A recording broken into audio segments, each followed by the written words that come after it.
GB thua rồi.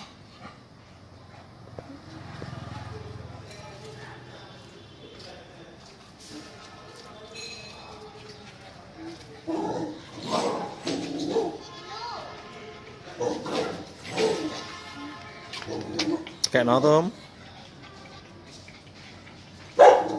Không sao để gần người chủ đề.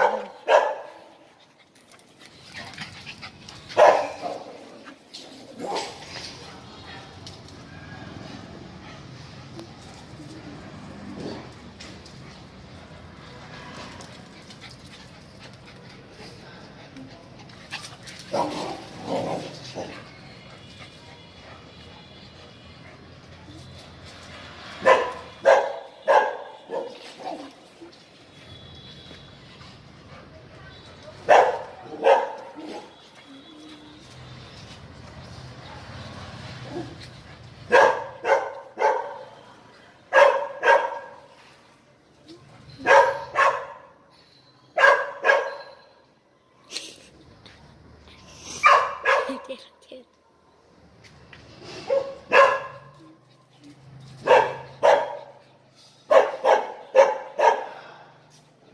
Lẻ lưỡi đây.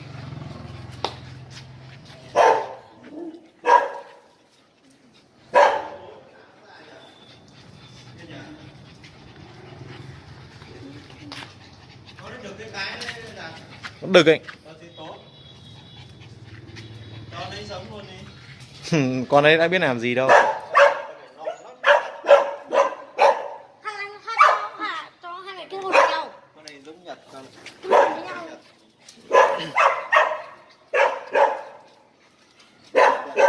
Vạn quan đứng sôi ở bên. Bác đấy là thế. Nếu như nó không nghĩ thì nó có đẻ con không bác đấy. Thì mỗi ngày con nó chắc là trở thành hộ của mình.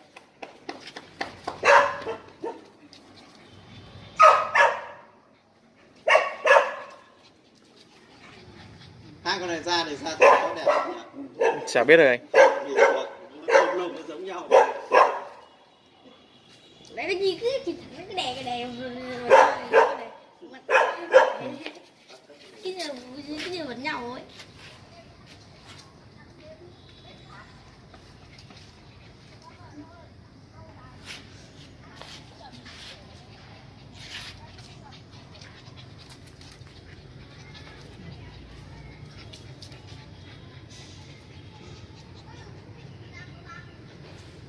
Như này.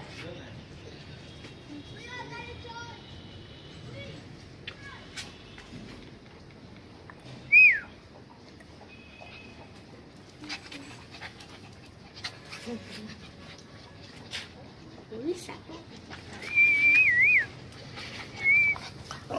Con đã không cho đấy cần trụ luôn đúng không ạ? Đấy.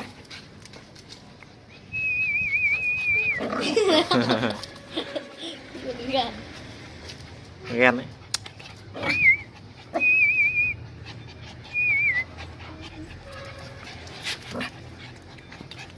Nào.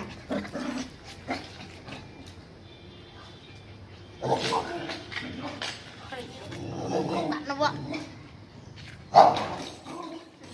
Mắt to.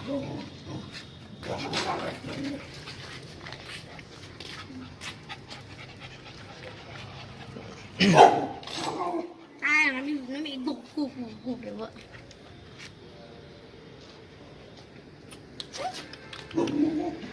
Đấy nào.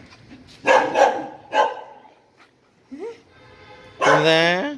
Chống đít ở mặt con này.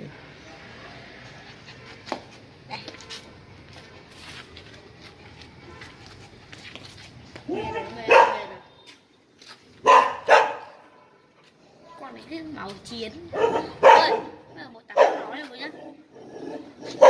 Bố mới tắm trưa đây cho nó xong.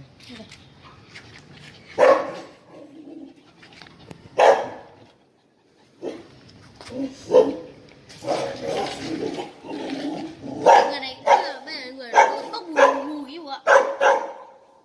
Bốc mùi ghê.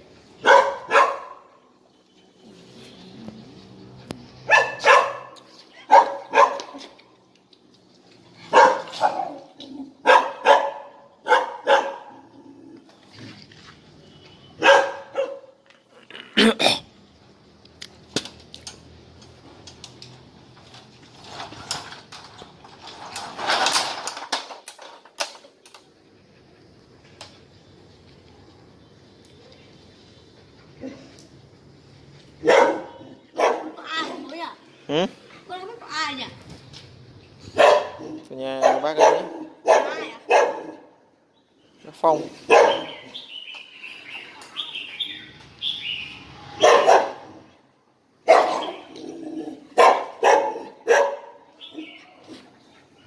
Ủa chứ con này nó bây giờ nó to này đấy vợ. Ừ. Gì bây giờ con này?